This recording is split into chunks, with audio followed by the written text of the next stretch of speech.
Good afternoon, everyone. Good afternoon, and welcome back to another PorscheCooled Podcast. This podcast, we talk about all things Porsche. My name is Michael Barth, and this podcast is an extension of my love of Porsches and an extension of my YouTube channel. My YouTube channel is simply Michael Barth. Do a search, you'll find it. My YouTube channel is basically videos where I concentrated on talking about my 997 Carrera, my 2006 997 Carrera that I've had for 3 years now. I also talk about watches, and I also talk about a bit of tech, but mainly watches and Porsche now. That's pretty much what I do. But this is the PorscheCooled Podcast. Today I'm coming from you, as always, from Bahrain in the Middle East. It's Thursday afternoon here. This podcast will go up on Fridays. Normally I do one podcast per week now, usually on a Friday. I hope to try and change that. Hope to try and change it to Wednesdays and Fridays, but at the moment it's just Fridays. Of course, this podcast you can find on all the main podcast platforms. Podbean, which I'm my main supplier of my podcast. It's also going out to Apple Podcasts, Google Music, iHeartRadio. You can get it through Alexa on Amazon. It's pretty much everywhere. If you just do a search in Google for PorscheCooled Podcast, it will come up in one of the many sites that you can listen to this podcast. So and also Spotify as well. So Apple, I guess Apple Music, Spotify, Google Music, they're the three main ones that I get my traffic from. And in saying traffic, I'd like to say once again, thank you for all the downloads. This is a pretty new podcast, really. Like I said, I'm doing one a week, and it's growing pretty well, actually. I'm pretty happy with it. It's not, I do this at the moment, I really am doing this for the love of it. It's not something that makes a lot of money, or any money, I should say, but it's just my love of Porsche. So that's the reason why I'm doing this podcast. But download-wise, it's been really, really good. So I thank all of you who listen to the podcast regularly, and all of those of you who have followed. Much appreciated, and hopefully we can build this into something really important for the Porsche community. You can also find me on Instagram, simply at PorscheCooled. Instagram is just lots of great photos of Porsches, 911s, not just 911s, also 924s, 944s, 968s, just celebrating Porsches basically. So check that out. That's my Instagram at PorscheCooled. I'll put my other social links in the description of this podcast. Okay, so welcome everyone. Last week, I think it was last Thursday actually, Porsche lost someone who was very important to their history, to their motorsport history, to their engine development history, to the brand as a whole, and that was Hans Mezger. Hans Mezger passed away, I think it was last Thursday. Hans Mezger had basically worked for Porsche for the last 30 or so years. He really was Porsche's engine mastermind. He really was someone very important in shaping Porsche's heritage and Porsche's identity, even right up until today. I mean, Hans Mezger's legacy, I mean, he developed in 1963, he developed the 2-liter flat six for the 911. On top of that, he was part of the development of the 917, the Porsche 917. He also, in the 1970s, the 911 RSR was another one of his projects. 1976 was the Type 935, another motorsporting project for Porsche. And then, you go up to the 1980s, and 1980s, I think he actually said in an interview, or he said numerous times, that the TARG, he developed the TARG 1.5-liter turbo, V6 turbo engine. And that engine helped McLaren win Formula One titles. I think Niki Lauda drove that car to the winning title, that engine. I think that was one of his greatest achievements in his mind. And then in 2017, he also helped Singer with the DLS concept and the engine in the DLS concept. That was probably one of the last things he did. Not to mention all the way up to 2010, he was, the 2010, you're talking about the GT3 RS 4.0, you're talking about the GT3, So he was a part of that.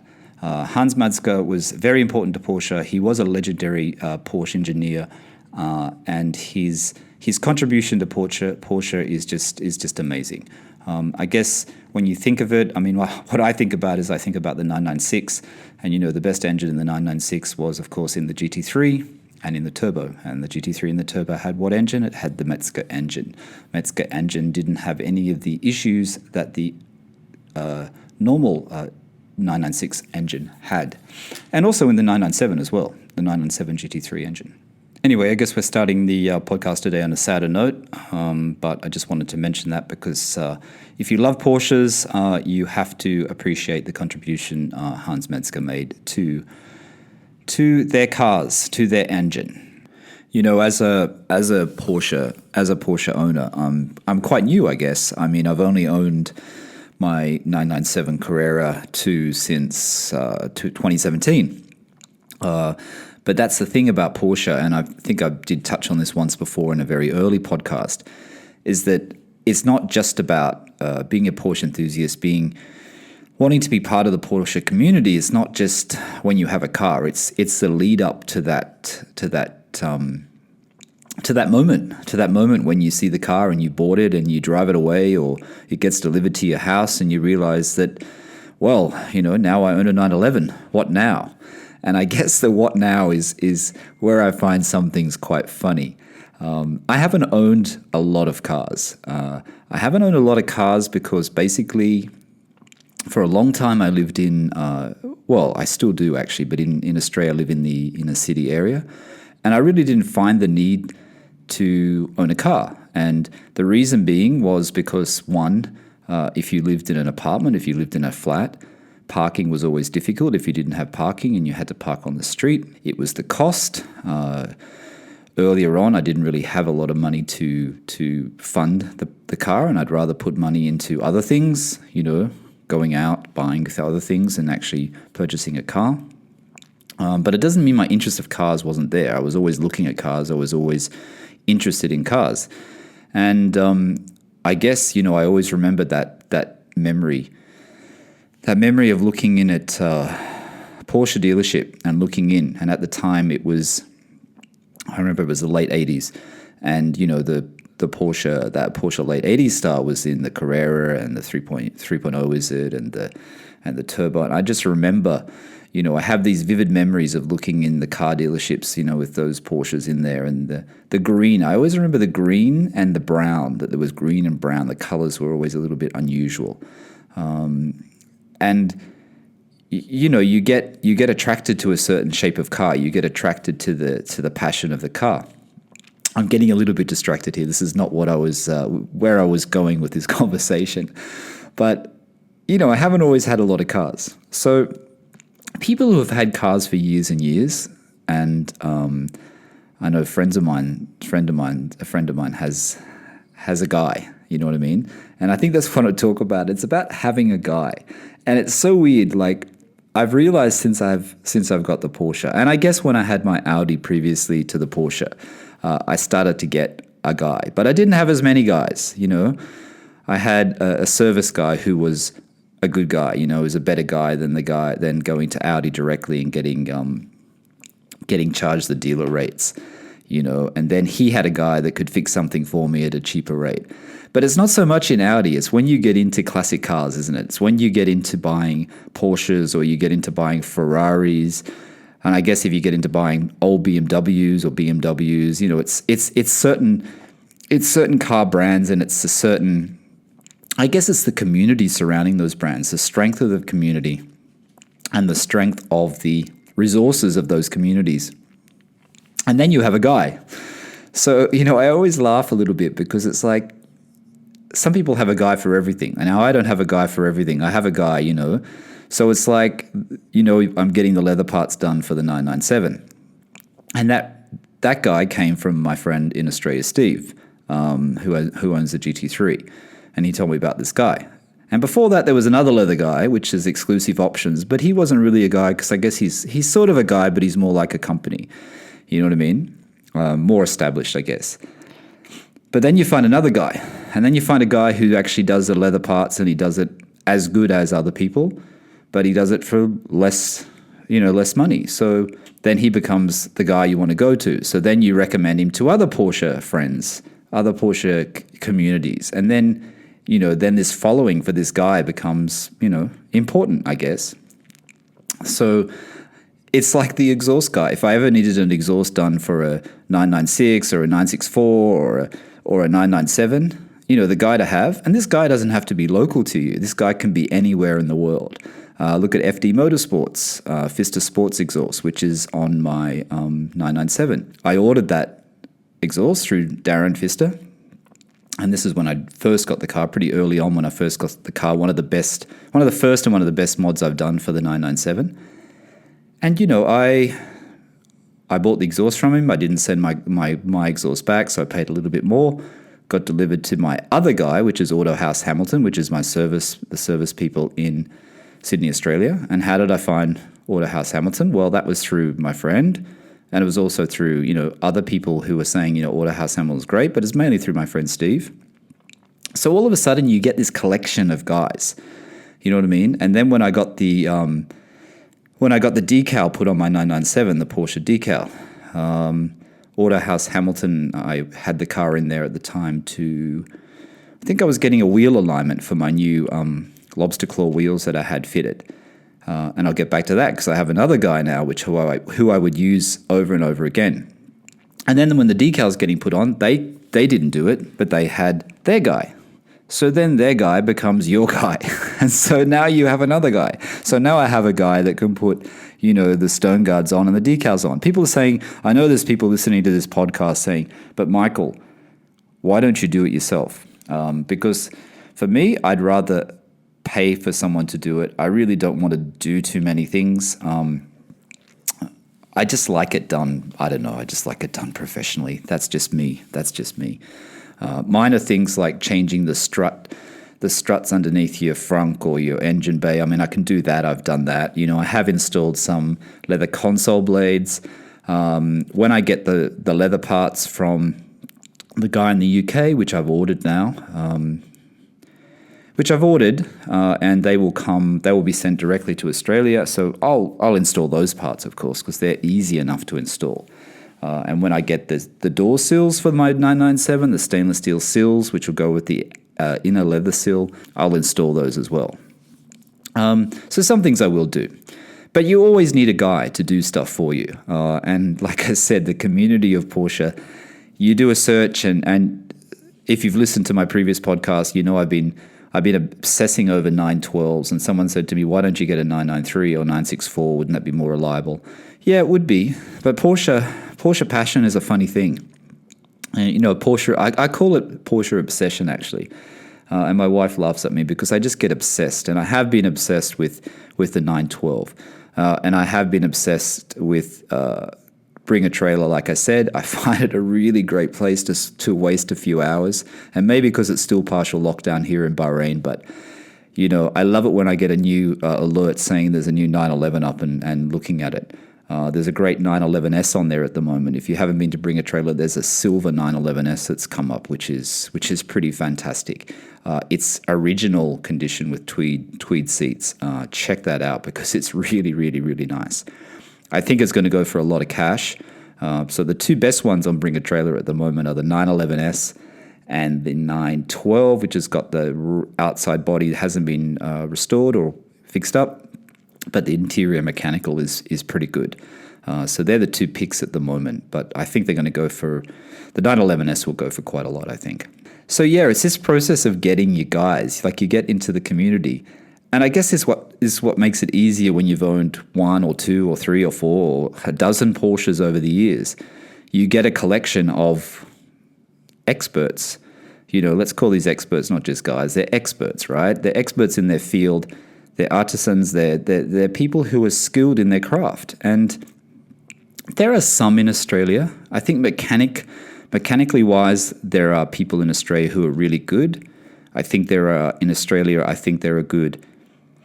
I know in Sydney there's, I can't remember his name, but there's a really good body shop and painting shop for Porsche that concentrates just on Porsche. I just can't think of his name at the moment. I think I'd love to own a Porsche and live in in California or live in the UK. But, there's so many people. I mean, California alone, with Rod Emery and, Fister and Singer and, there's just so many shops.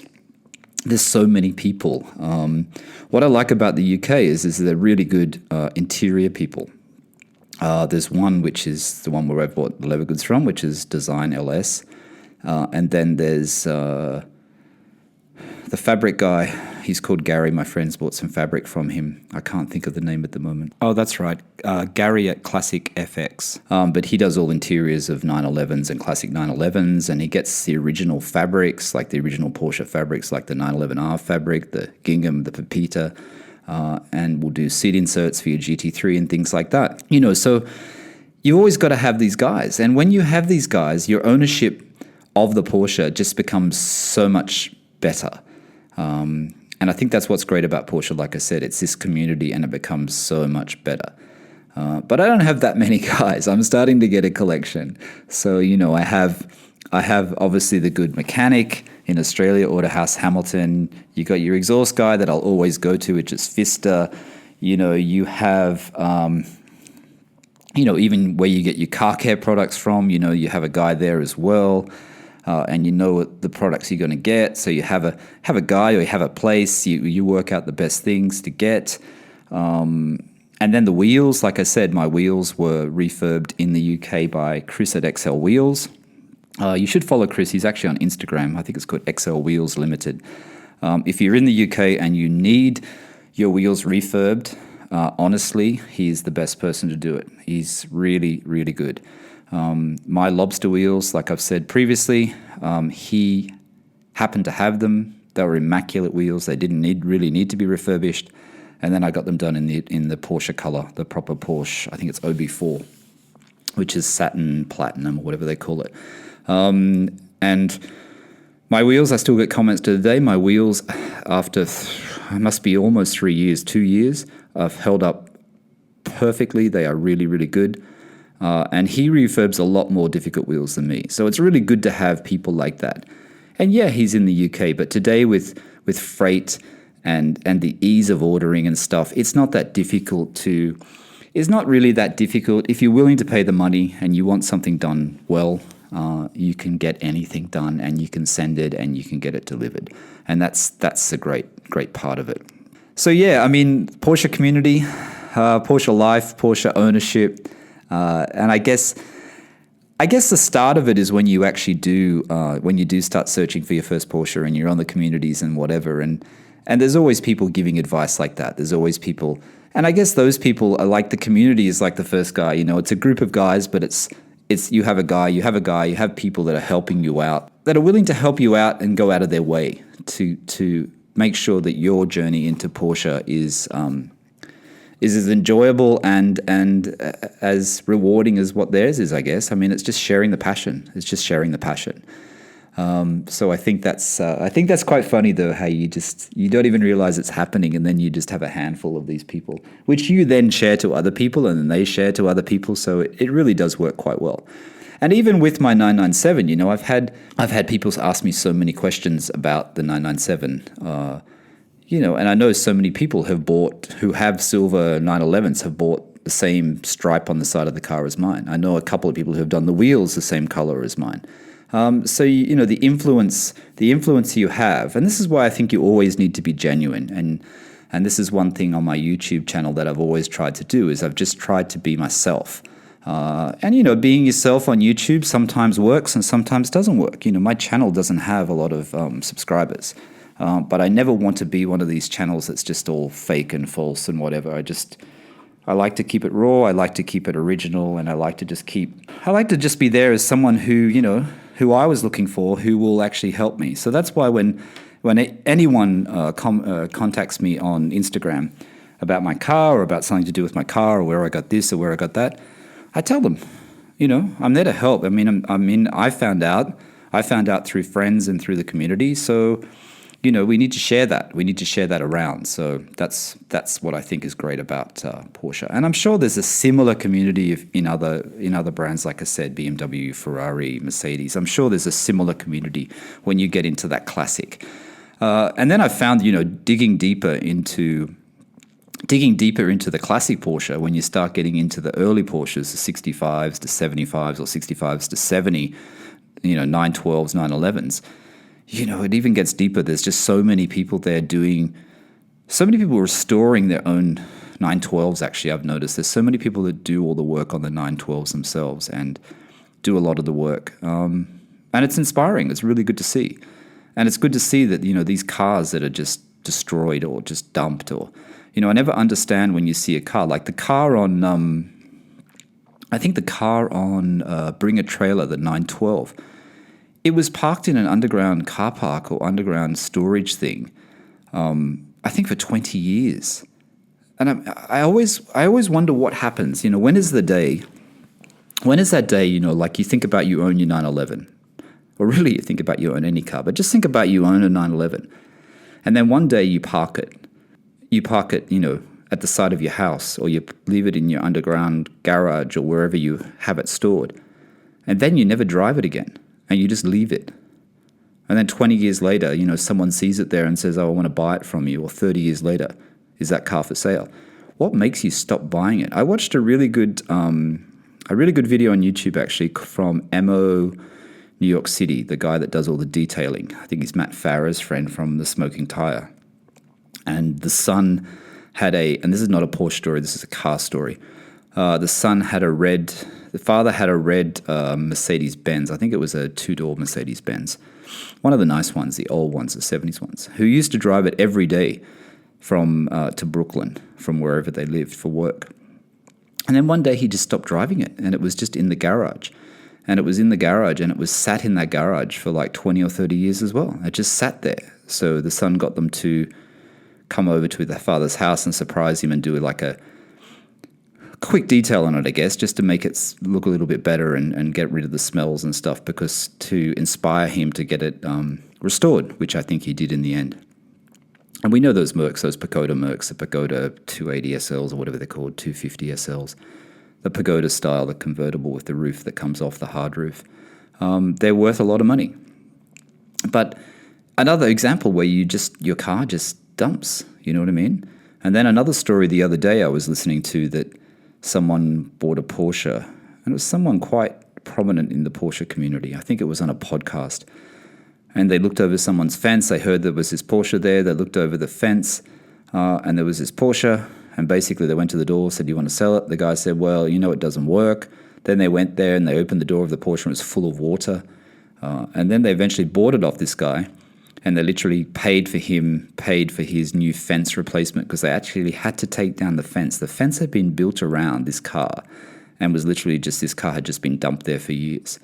And I guess maybe that's what happens. People have a car like this. They think, oh, I can't afford to get the body damage fixed. I can't afford to get the mechanics fixed. Oh, maybe it's worth nothing. It's just a Porsche. I'm talking about 30, in this, 80s or whatever. It's not worth that much. It's not worth the effort. And then it just gets forgotten for years and years.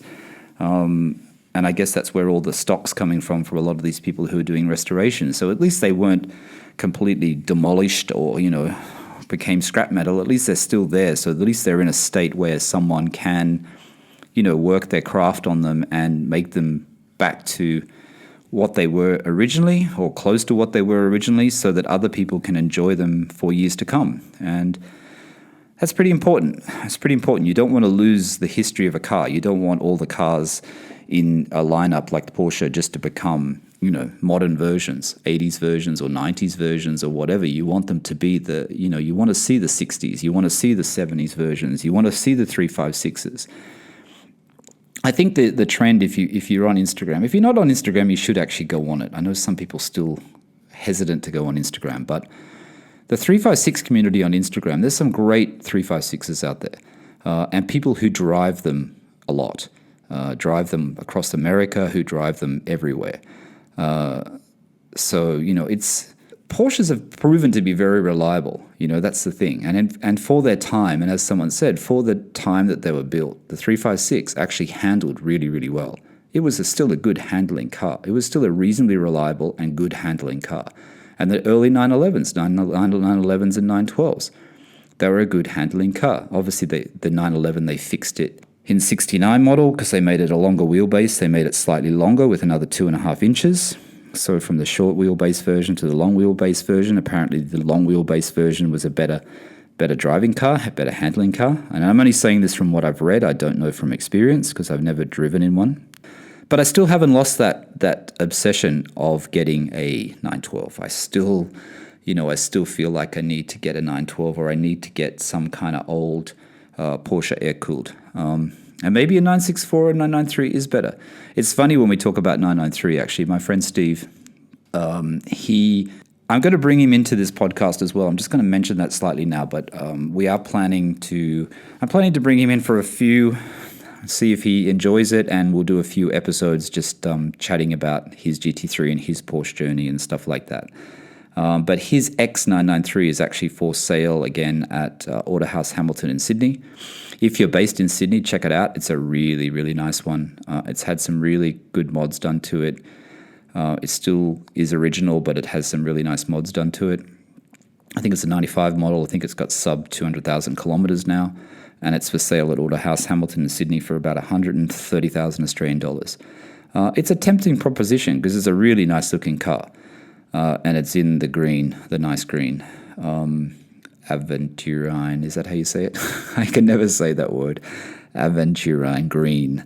It's in the really classic air-cooled green color.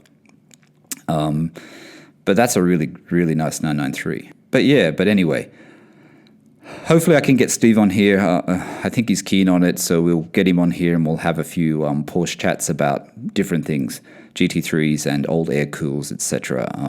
And just keep the conversation going with you guys so you get to hear someone else's voice instead of just mine for a change. I know you guys have been saying that you've been enjoying the podcast, so I thank you so much for that.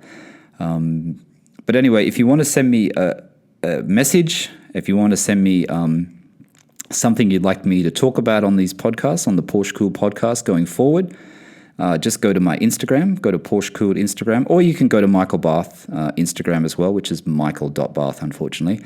Michael Barth was taken. But if you go to that, just send me a instant message, or I've also got my other Instagram as well, but they're probably the best to go to PorscheCooled and send me a DM and just give me, just let me know what you'd like me to talk about on this PorscheCooled podcast. I'm happy to talk about Porsche topics, so just let me know, and hopefully we can slip it into one of the next upcoming I'm struggling to speak this morning, sorry. And hopefully we can talk about it in an upcoming episode. Yeah, so another PorscheCooled podcast today. Like I said, this podcast is on Apple Podcasts, Google Music, Spotify, iHeartRadio. I'm trying to think of all the ones it's on. All the major podcasting platforms. Podbean, which is my main podcast supplier. So check it out. If you haven't followed, think about following. It'd be good to get some more followers to the podcast. But like I said, the support so far has been unbelievable, and I really, really appreciate it. This is the PorscheCooled Podcast. Thanks for listening in today, and I'm sorry about all the beeps coming through, but I forgot to mute my sound on my computer. That's it for today. My name is Michael Barth. This is the PorscheCooled Podcast, and I'll talk to you again soon. Bye for now.